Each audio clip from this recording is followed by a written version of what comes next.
morning, sir. Welcome to the Celtic Manor. How are you, Craig? How are you? Good. Right. How's the golf? Very good, thanks. All right. Yeah, great. Craig here at the Celtic Manor. You go do something. There, good. Hey, welcome to another episode of Hot Golf. This week we're in Wales. Why is it so special? Why is this episode so special?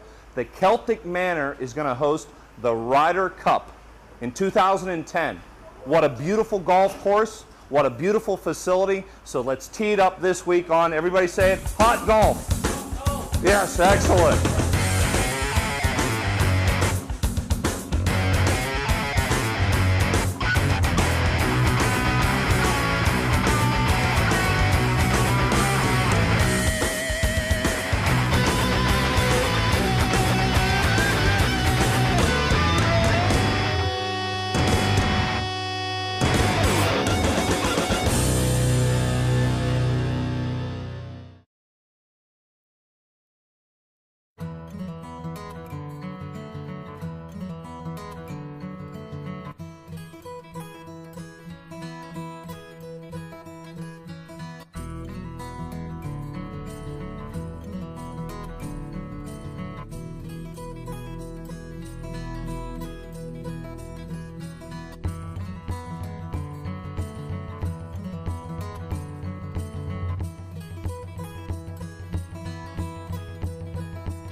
Hey, let's tee it up for this episode of Hot Golf. This is a very, very special episode. We are just outside of London by about 2 hours west of, outside of Cardiff, Wales, which is the capital, right? That's correct. You're doing good. Stay with me on this, of Wales. And we're at an absolutely beautiful hotel and golf property called Celtic Manor, which is going to host the 2010 Ryder Cup. It is home to 3 awesome golf courses, and you know what? I'm going to be quiet now, and we're going to throw it to Paul Williams here, who knows a little bit more about Celtic Manor than I do. Paul, just a lovely facility. When was it built? Well, the original hotel opened here in 1982. It's a nice story, actually, that the owner, and still the owner, still a family-owned property, was actually born on the site of this hotel when it used to be a maternity hospital way back when. But he emigrated to Canada, made his fortune in telecommunications, came back one day, saw the old place was boarded up and for sale, and thought, wow, that's right on the M4 motorway, good access to London, as you've mentioned, Cardiff, and other areas of the UK, and thought that'll be a great spot for a property. So he built originally a 17-bedroom hotel here back in 1982, and as you can see, he's been doing a lot of building since. This resort hotel opened in 1999, taking us up to 400 bedrooms. Yeah. There's also a huge convention centre, lots of other leisure facilities as well as the golf. We have spa, we have tennis, we have off-site shooting and fishing, so plenty to keep you amused. Would we say this is the premier resort in all of Wales? Well, it's definitely there among them. It's probably the only 5-star golf resort of its size and stature in Wales, and one of only a few in the entire United Kingdom. Very good, very good. And if it's golf you're coming for, you've got 3 courses to choose from here, one of which is, well, quite remarkable about why it was built and what it's going to host. But let's talk about the 2 other courses, not stepchildren by any means. Well, let's talk about the Montgomery course. If you want up and down and over and sideways, a heck of a challenge. That's right. It's a spectacular course, as you say, with a lot of elevation change. It's probably a good golf course to take a kart on, the Montgomery. But yeah, some very interesting golf holes there, spectacular tee shots over ravines and valleys, and some dramatic downhill approach shots. So a very interesting golf course. Yeah, absolutely gorgeous.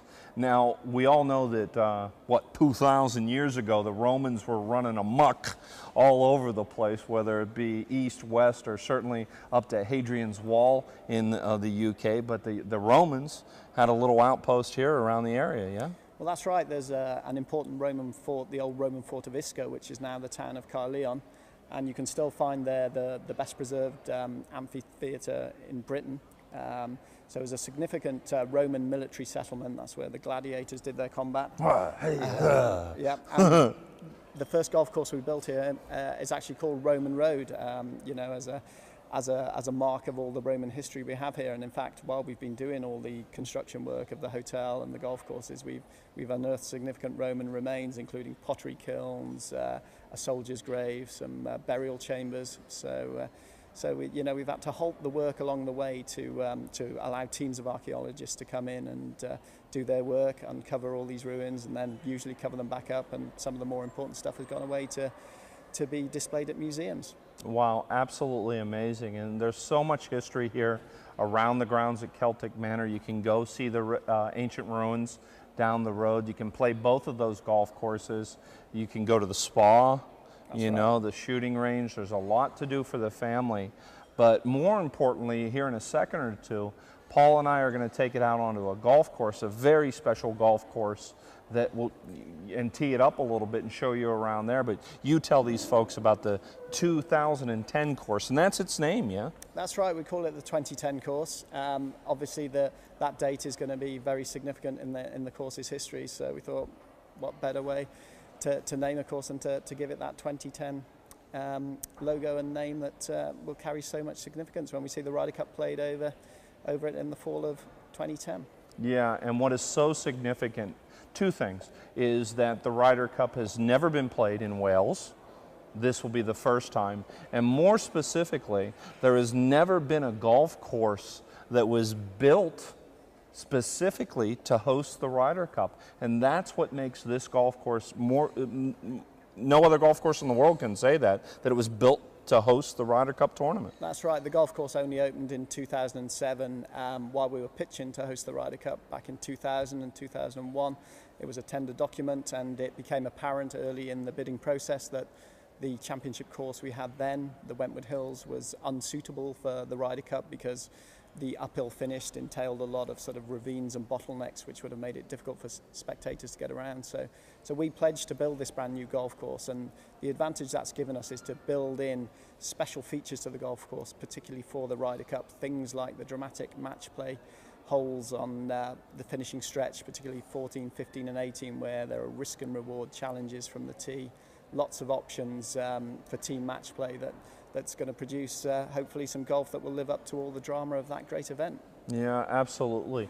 Celtic Manor here in Wales is certainly, well, geez, there's so much going on. You've got 3 different golf courses, you've got the spa, a lovely facility, history, everything, Paul.